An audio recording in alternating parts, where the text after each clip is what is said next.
Good morning, John. Can you shortly introduce yourself? What should we know about you? My name is John Lennox, and I am an emeritus professor of mathematics here at the University of Oxford.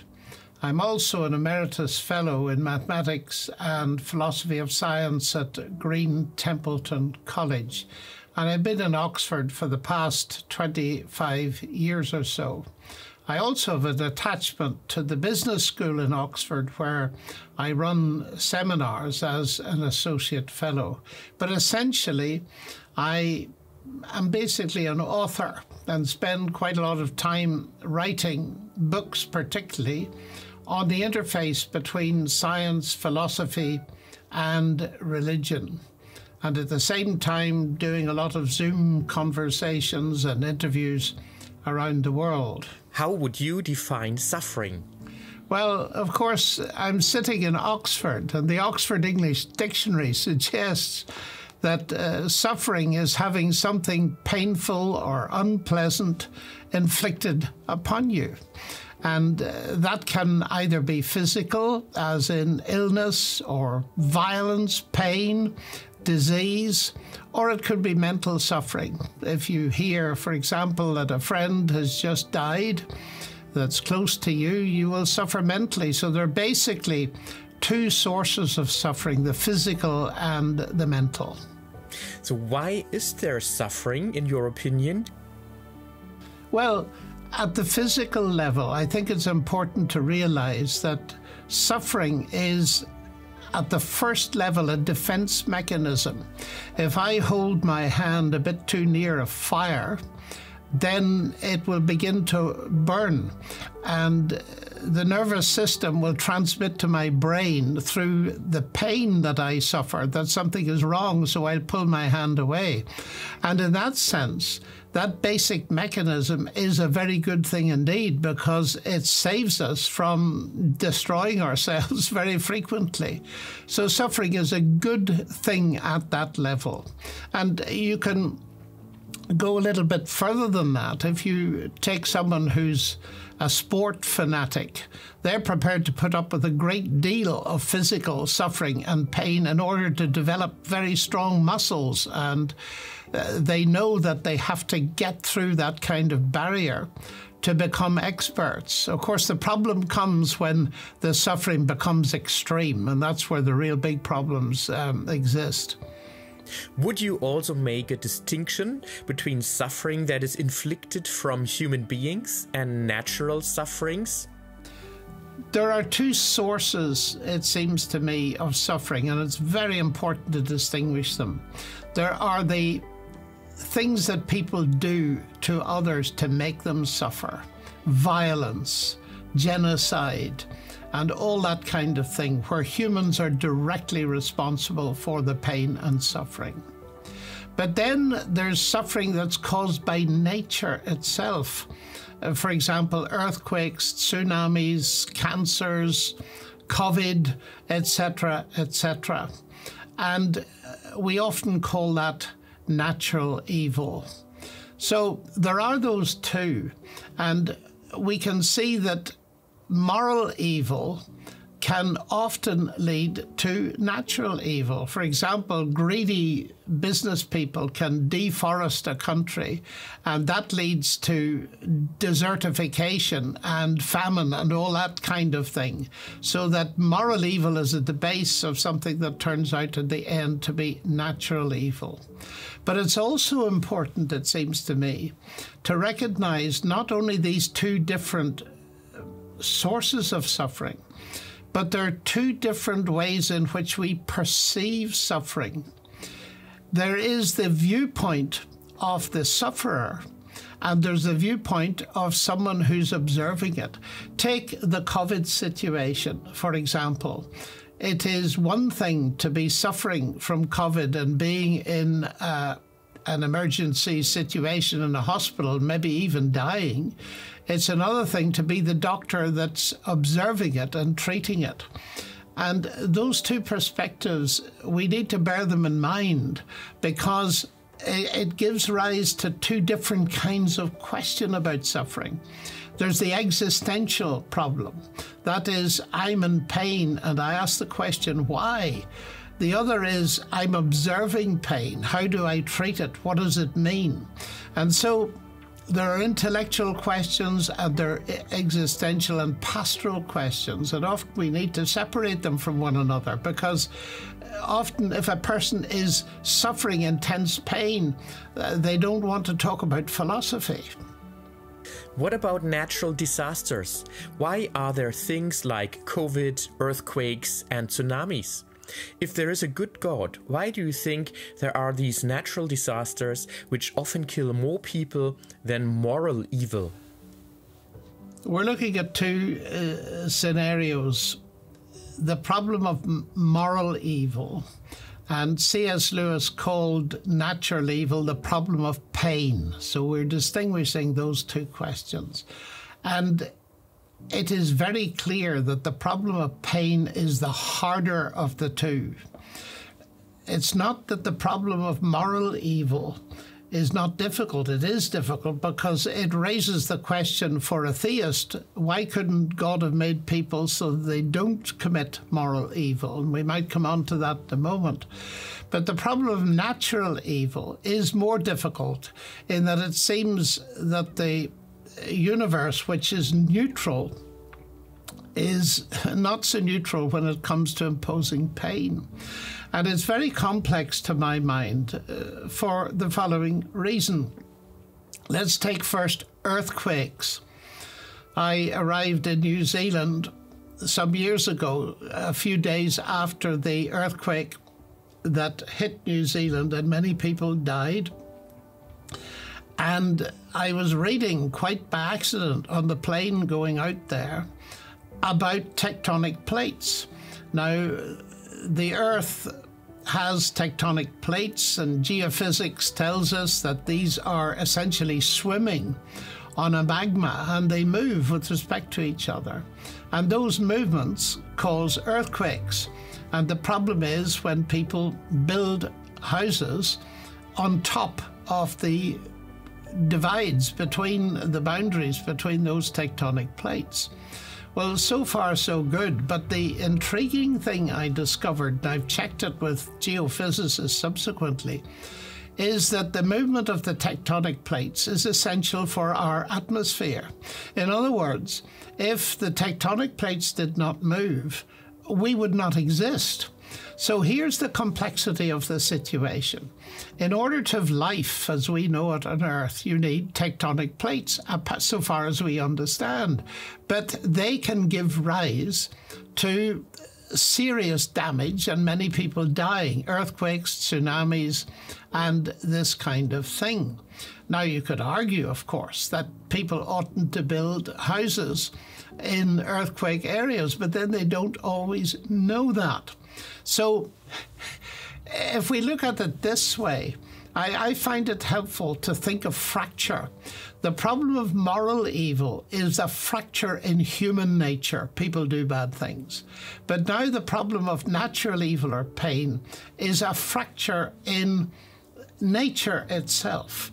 And we have to come at those two problems and ask ourselves how we can make sense of them. And making sense of them is worldview dependent, as I discovered very clearly when I went to New Zealand. The different competing worldviews, and there are basically three families of worldviews, face these questions in very different ways. Which are the basic three worldviews in your view? Well, let's take the practical situation in New Zealand as I met it.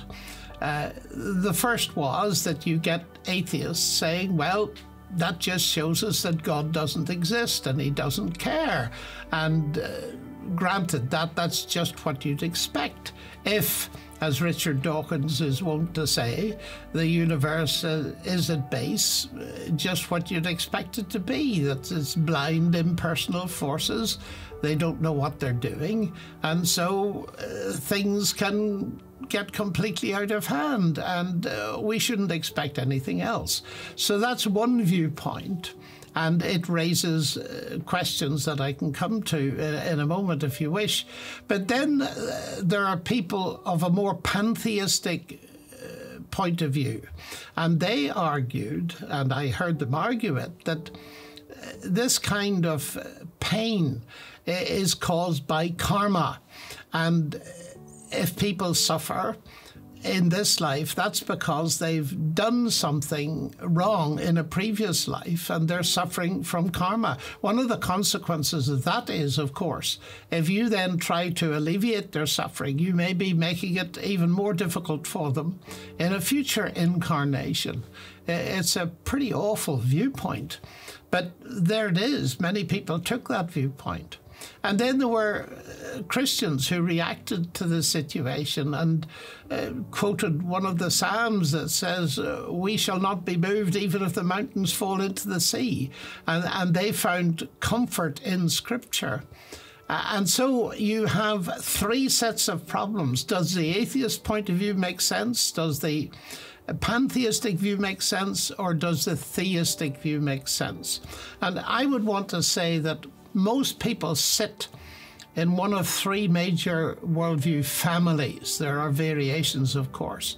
There is the atheistic, its polar opposite is the theistic, which believes that there is a God who created the world and who runs it, so to speak. And then the pantheistic, that says that God and the universe are essentially one, but an impersonal kind of being. Is the existence of God refuted by the existence of suffering? Well, let's first of all take the atheistic claim that says, yes, there is suffering, and in a sense is what you'd expect. Some people might even argue if the universe is the product of natural blind forces, it's amazing that there's so much good in it. But the problem with the atheistic view is this. It claims to solve the intellectual problem of suffering. And I have atheist friends who feel that they have solved the intellectual problem. That's just how it is. But what I notice is they haven't got rid of the suffering.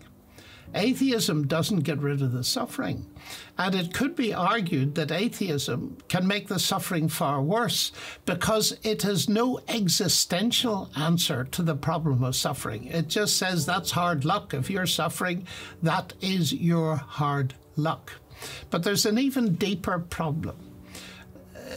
Fyodor Dostoevsky once put into the mouth of one of the protagonists in his book, The Brothers Karamazov, the phrase, "Если Бога нет, то и всё позволено." If God doesn't exist, everything is permissible. Now, it's important when you read that not to misunderstand it. Dostoevsky did not mean that atheists were incapable of moral conviction or moral behavior. In fact, from where I sit as a Christian, atheists could put me to shame. And in the Bible itself, there are examples of people whose moral standards were higher than those of believers in God, even though they were not believers.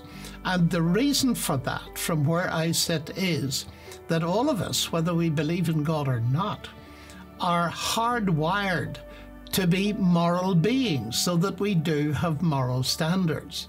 Dostoevsky didn't mean that atheists can't behave very well. Of course they can. They're moral beings. What he meant was there's no rational ground for believing in moral standards, in good and evil, if God does not exist. So here's my problem. If the atheist says, look, I don't believe in God because of the problem of evil, I want to say, where did you get your concept of evil from?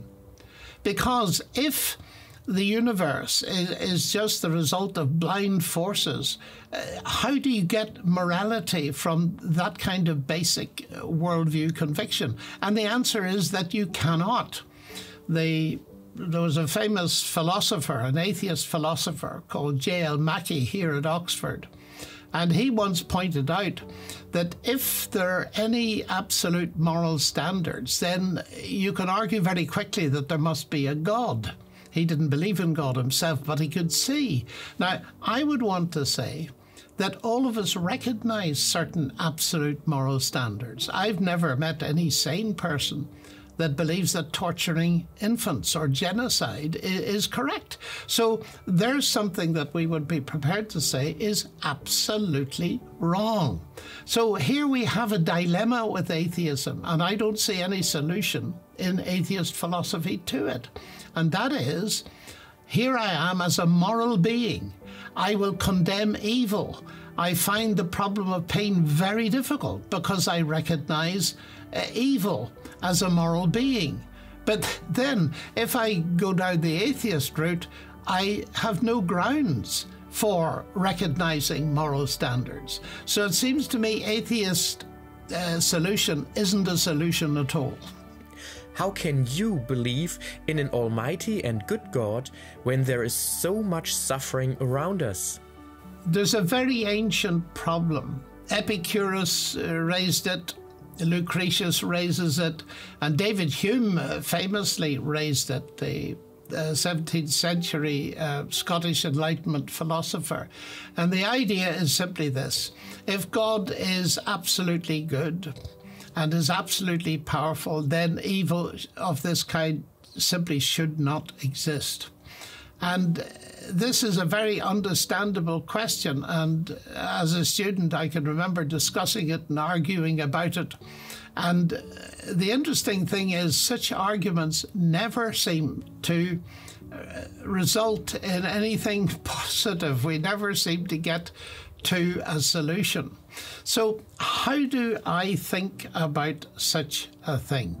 Well, clearly, what we've got to do, what any worldview has got to do, is recognize one basic fact. And that is the universe presents us with a mixed picture. I call it beauty and bombs, or beauty and barbed wire. We look at the universe and we see the beauty of the Andromeda galaxy, the beauty of a flower or a mountain scene. On the other hand, we look at news and television and we see tsunamis, we see tornadoes, we see COVID, and we see cancer.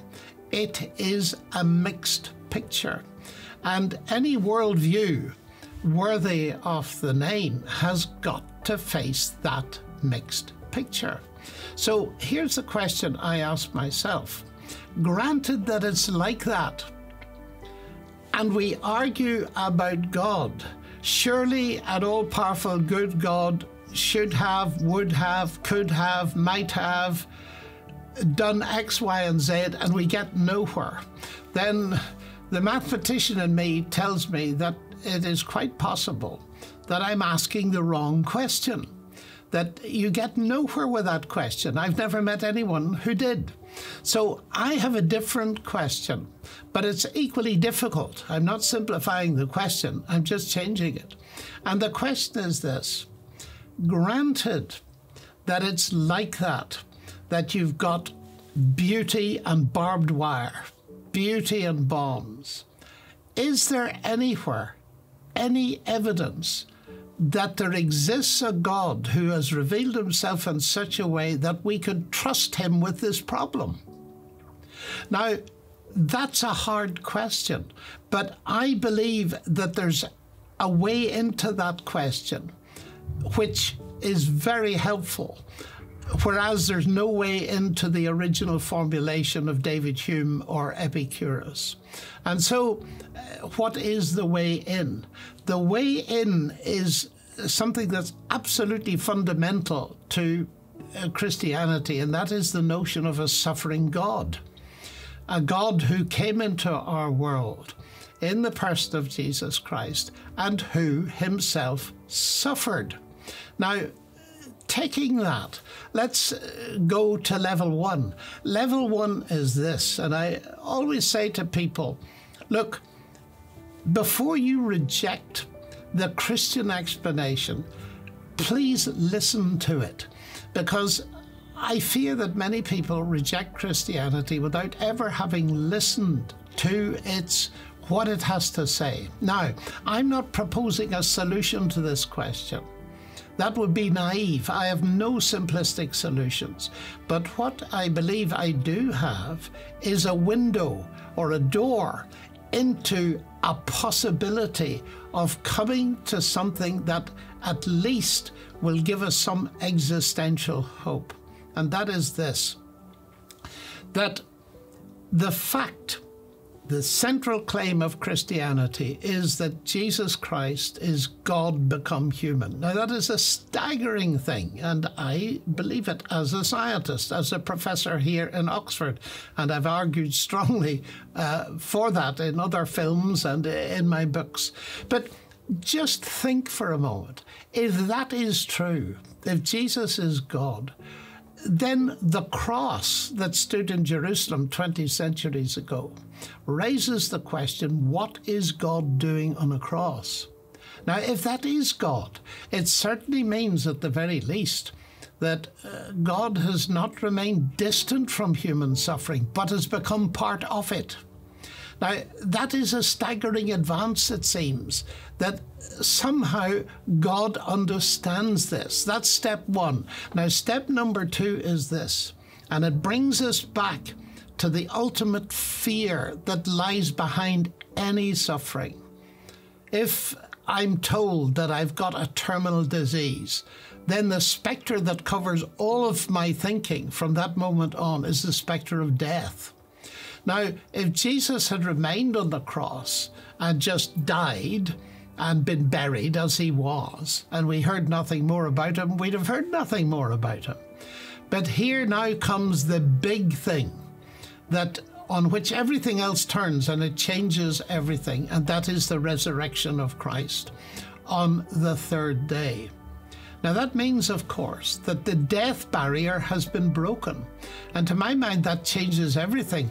If the spectre behind suffering and the great fear is that of my personal death and possibly extinction if I'm an atheist, and Christ has broken the death barrier, then that begins to give me hope. You see, what is an atheist to say to a young mother who's dying of COVID? Absolutely nothing. Now, what is a Christian to say? The Christian cannot say, well, you will necessarily be cured. But I believe here is where the Christian message is utterly unique, because it can come to a person and say, even though you may die, you can know a relationship with God that will transcend death, and you can have a certainty of life in eternity by trusting Christ now and repenting of your sin and the mess you've made of your own life and the lives of others, as many of us have done. And God will accept you because of Christ, and he promises that he will raise you from the dead. And that, to my mind, is, well, it's not a simplistic answer, but it's a way in which millions of people have come to terms with the problem of suffering. C.S. Lewis once made the point. He said people believed this message for thousands of years before there were anesthetics. And it's staggering just to think about that. So that would be the beginning of my way into this, that it's not that it makes it easy, and it's not that we'll suffer no pain, or it's not that I won't die of COVID or something else, but it's that I have a real hope as I sit here. Now, I'm 78 years old, so I'm, by definition, a lot nearer to exiting this world than many people who'll be watching me. But I'm sitting here, and because Christ died and rose again, in that, and of course there's a huge mystery here, and I'm not ashamed of that either, because if we don't understand even the basic things like energy and light and so on, we're not going to understand this so readily. But the fact is that millions of people who've come to trust Christ have found a relief within suffering that has helped them to bear it and helped them to die with a sense that this is not the end. Does it make sense to ask why about suffering? All suffering faces us as human beings with a question, why? Now, I know, because I spend a lot of time thinking about these things, that there are some people, and the most notable of them is, again, Richard Dawkins, who thinks that the question why is not a legitimate question. Well, of course, if you decide that it's not a legitimate question, you cut yourself off from the whole business of finding a source for meaning, because meaning in life is our answer to the question why. And it seems to me to be absolutely absurd intellectually, existentially, and from every other perspective to deny the question why. And what I think is the denial of the question why is evidence of fear that there might be an answer to it, not simply a relativistic answer, but an ultimate answer. That the why is that God created this universe, that there is a personal God. But that leads to a series of questions that we haven't addressed yet, and they are very important. Let's take the question of moral evil. Why could God not have created beings that didn't kill each other or murder each other?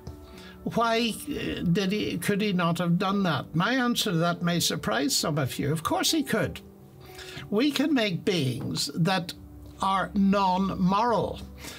We often call them robots. They have no moral sense unless we program some morality into them. And here's the very interesting thing, and it's this. If you wish to have a world in which there's no possibility of moral evil, then you are wishing yourself out of existence. You, as a human being, would not exist in such a world. Because the greatest gift I believe that God has given us as human beings is that capacity of a certain freedom of choice, a freedom of will. Now, why is that important? Well, it's important because that's what opens up the whole question of meaning. There's no meaning in a robotic life. If I were to arrive at home with my robotic wife and she appears and there's a thing in front of her, a kind of iPad panel, and I press K for kiss and I get a robotic kiss, it would have no significance. It would have no meaning. So the free will question, it seems to me, is central to this. And Lewis saw this and many others have seen this. That what free will opens up is the possibility of love and morality. You see, it means that there is a choice. And it's in choices, in making choices, that we find meaning. One of the deepest meanings of my relationship with my wife is that she, for some reason, chose me, and so on. So I repeat, if we wish for a world in which there was no possibility of moral evil, then we're wishing ourselves out of existence. So now God created such a world, and we have got this marvelous capacity, but we can use it for good or evil. So why did God do it? If we ask the question why again, well, let me come back to myself as a parent and indeed a grandparent. I remember when my first child was born, holding the little girl in my hands, and I looked down at her, and I thought, you know, I don't know why the thought came to me, you could grow up one day and reject me. Well, why have children then? Well, I think most parents know the answer to that. They take a risk, a very real risk in having children, but they hope that their love for that child will be reciprocated, and that the child will grow up to love them and bring something into their lives, a family experience that they otherwise would not have had. Now, if we follow that, it's a simple analogy, but it leads us into a bigger consideration. Did God take a risk when he created us as human beings? Of course he did. Of course he did. Just as we take a risk in having children. But then the next logical question to ask is this: if God took a risk, did he make provision if things went wrong? And that's where the Christian message comes into sharp focus. Absolutely, he did. If we've used our freedom, restricted as it well may be, if we've used it to mess up other people's lives and our own lives and to damage the world, then what Christianity offers us is, if we repent of that, that is, turn away from it and admit that it's wrong, but throw ourselves on God's mercy and trust him for forgiveness, then we will receive that forgiveness and a new life and a new power to live. So that God did make provision for when things went wrong. And it seems to me there that we've got a way into understanding something that is utterly profound, but is very real and very meaningful to us, because most of the things that convey meaning to our minds and our experience is, of course, the result of our capacity to choose. Is there meaning in suffering? I've often thought about the question of meaning in suffering. Now, I've already said that at the base level, there's clearly meaning in us having a nervous system that indicates to us, that warns us that if we carry on a certain mode of behavior, then we will suffer. That makes perfect sense. But this question of meaning and suffering gets much more difficult when the extent of the suffering seems completely disproportionate. When we see masses of people dying in either genocide or a tsunami, and just the sheer proportion of it we cannot grasp.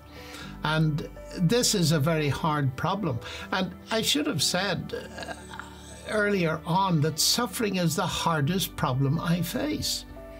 If I were an atheist, I would, in a sense, have no problem at all, except for the philosophical problems that I've mentioned. But as a Christian, it is a very difficult question indeed. And when you see suffering that is disproportionate, now, Dostoevsky, to quote him again, he made the point, he said he couldn't imagine any great person who had never suffered. And of course he suffered himself, and many other people have suffered, and show the rest of us who are weaker exactly what humans are made of.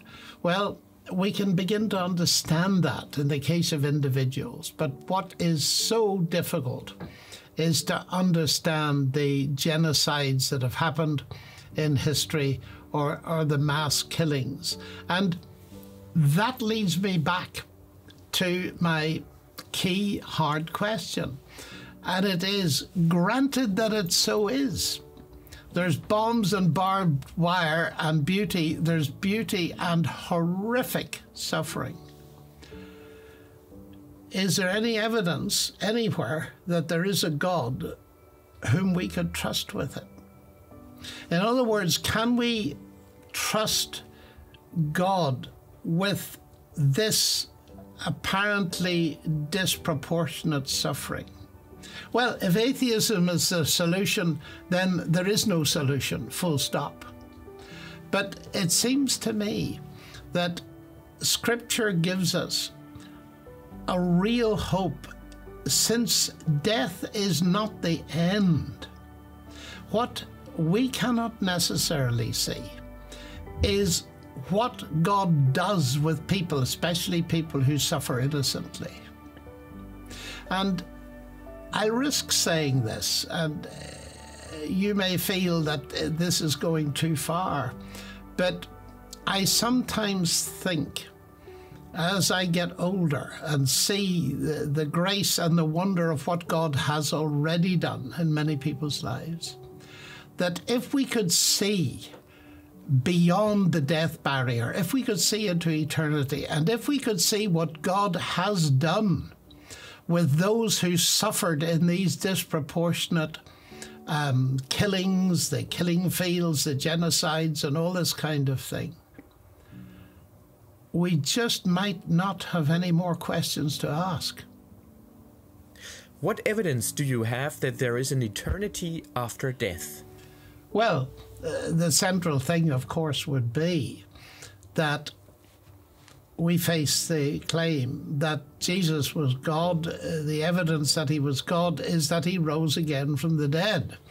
And we're now into a different topic, and that is being convinced that Jesus was raised from the dead. And I think you've got a film about that.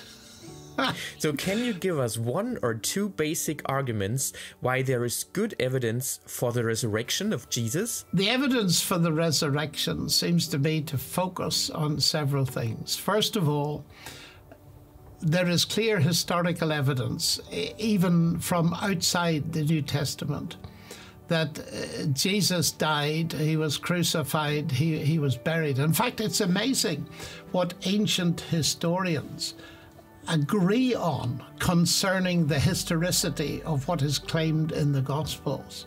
And even strong atheists who are historians will concede that Jesus not only died and was crucified, but that his disciples had a real experience of something after his death. Of course, atheists don't believe that he rose, but that the disciples had very real experiences that led them on a worldwide mission is something they will admit.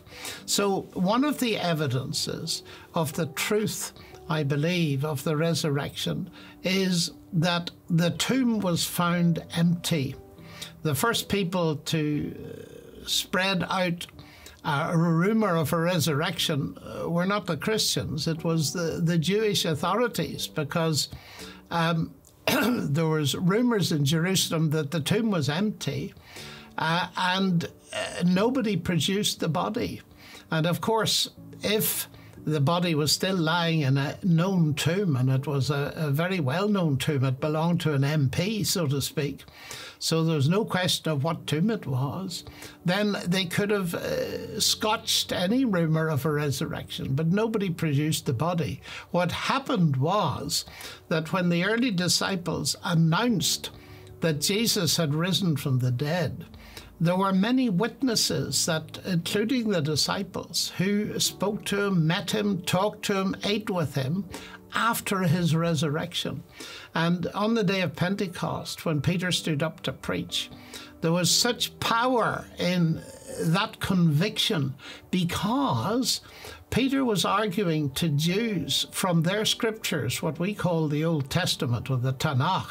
He was arguing that they ought to have expected their Messiah to suffer and to rise again. And what had happened in Jerusalem was exactly fulfilling that. Both the suffering and the rising again were part of what had been predicted centuries before by the prophets. That, to me, is a very important piece of evidence. And then, of course, there's the fact of the rise of Christianity, which was a missionary, a proselytizing movement, so to speak, spreading out from Judaism, which was not a proselytizing movement. And the rise of the Christian church is one of the most powerful evidences.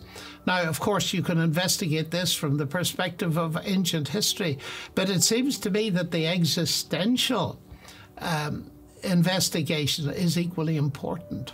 That is this, that if Jesus really rose from the dead, as Christianity claims, the implication of that is that he's still alive.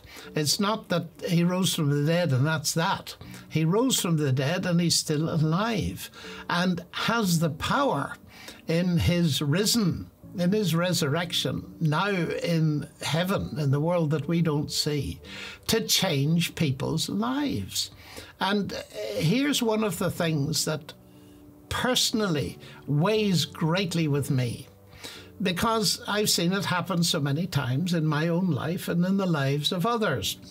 For instance, I gave a lecture some years ago just to illustrate it at Harvard University to a couple of thousand people. And when I'd finished talking, a Chinese student stood up in the balcony and he yelled at everybody. He said, "Look at me."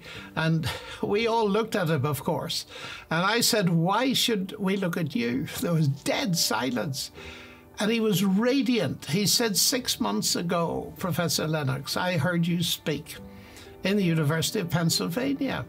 And he said, "My life was absolutely at the end." And he described various things, that he saw no hope in life, etc., etc. And he said, "Something you said caused me to start to read the New Testament."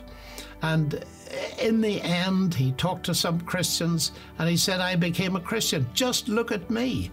And it was one of the most powerful bits of evidence for the living reality of what Christ can do to people.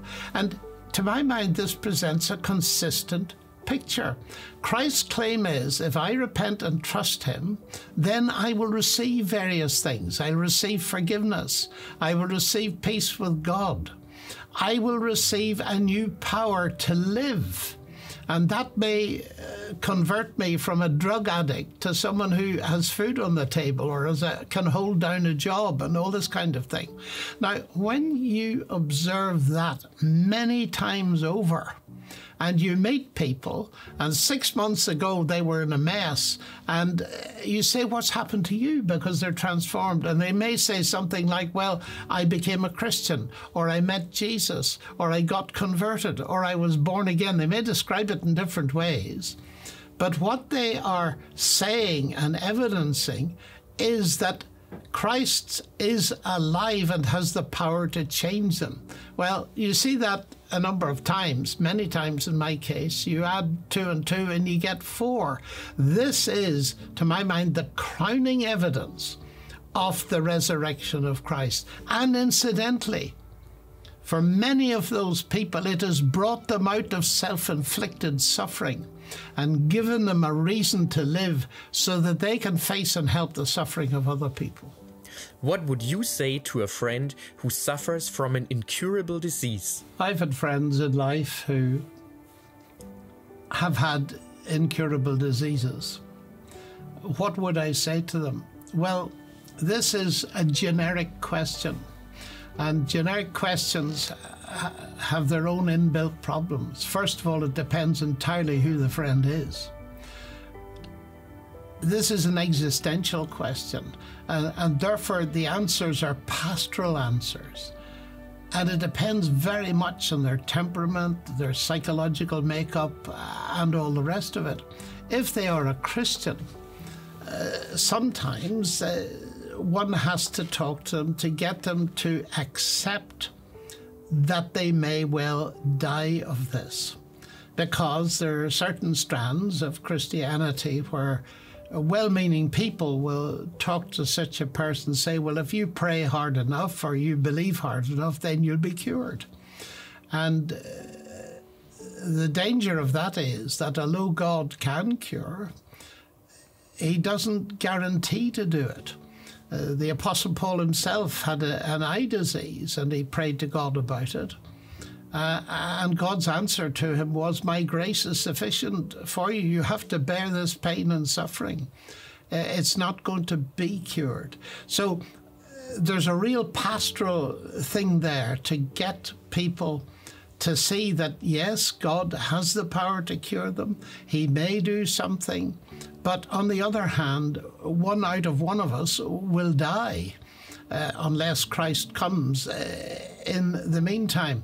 And what I think is very important for the Christian is to realize that even though each Christian is indwelt by God's Spirit and God's power, Paul is very careful to say in the book of Romans, chapter 8 that God's Spirit indwells our mortal bodies. They're still mortal. They're liable to death. This is not the final state of humanity, so to speak. So there's that aspect. But of course, if they're not believers, I would want to try gently to talk to them about what helps me face eternal reality. And although I've never had an incurable disease, I have been told on one occasion that I was about to die. And that has the same effect, of course. And I had pain in my chest, and if you forgive a personal reference, but it's very important to share our own experiences when we're helping people in this kind of situation. And I arrived at the hospital and they suddenly realized it was very serious. So they began to run with me on a trolley. And I heard a voice saying, "We're losing him." And we got to the door of the operating theatre and I said goodbye to my wife. And I was thrown on the operating table and the doctor said, "I'm going to have to operate quickly because your heart, a major artery is blocked." And 40 minutes later, he said, "I don't know what to say to you." I said, "Why?" He said, "Because you should be dead. You should have had a massive heart attack, and if you'd had it, you'd have had about a 5% quality of life." Now, so in that sense, I have personally faced the question. I'm not everybody, I'm just an individual. But what I can say about that is that when I said goodbye to my wife, I had complete peace because I knew, because she and I share the same faith in Christ, I knew I'd see her again. And I was completely calm as I went into that operating theatre, knowing that although I might not come out of it physically alive, I would be alive in another world. So I might share that experience with someone if they're facing up to it and help them to face it. And of course, through the centuries, millions of people have found comfort in the face of incurable disease. After all, we all must face the fact, as I said earlier, and it's important to think about it, that we will die one day or other. And the practical thing is, and I know that for many people, death is a taboo subject, physical death, and that's an absolute tragedy, because thinking about death raises these big questions, and it's better to think about them while we're able to think about them than be forced to think about them when it may be too late. And a last question. Why do you think viruses exist in the first place? We live in a very complicated world, and we've talked about earthquakes and the fact that tectonic plates are necessary for life, even though they cause disruption. And many people don't realize that the same is true of viruses. There are thousands of different viruses, and most of them are essential to life. So here we are in a world where some of them appear to be seriously pathogenic, and we've suffered a pandemic because of the COVID virus. Now, this leads us to another question about damage or fracture within creation itself.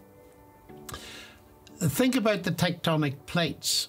They're, in that sense, good for life, but they can cause damage. But a pathogenic virus is something slightly different. It can be a killer in itself. And that raises a basic question about the structure of our planet. And the biblical answer to it, and again, it's important to listen to it before we reject it, is that moral evil has introduced natural evil originally. That is, that the biblical account tells us that it was human beings that introduced moral evil into the world. Sin came into the world, and that brought with it human death. but it also appears to have brought with it damage to the physical structure of the planet in various ways. And Genesis tells us a little bit about that. It talks about the difficulty that work will be to produce food, and that thorns and thistles will come and not just grain and so on. And it appears to be that there's been a disjunction, a fracture within the very nature of being. And that in its turn raises even another question. And here again, C.S. Lewis was very practical and very straight about this, that not all the evil and pain in the universe, he points out, is to be blamed on human beings, because the Bible talks about there being an evil being, a devil, Satan, the great accuser. Now, we're not to imagine horns and hoofs, but there seems to have been moral evil at a higher level than that of human. Now, people start to mock and when you talk about the devil and so on. But it's very odd to me that the very same people will tell us that our universe is teeming with all kinds of advanced life that we know nothing about.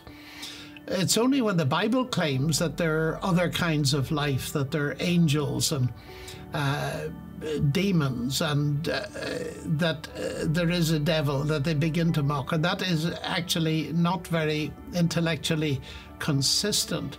And again, it seems to me that there is powerful evidence in the history of our world of a malevolent force that's beyond human, that appears to have caused damage.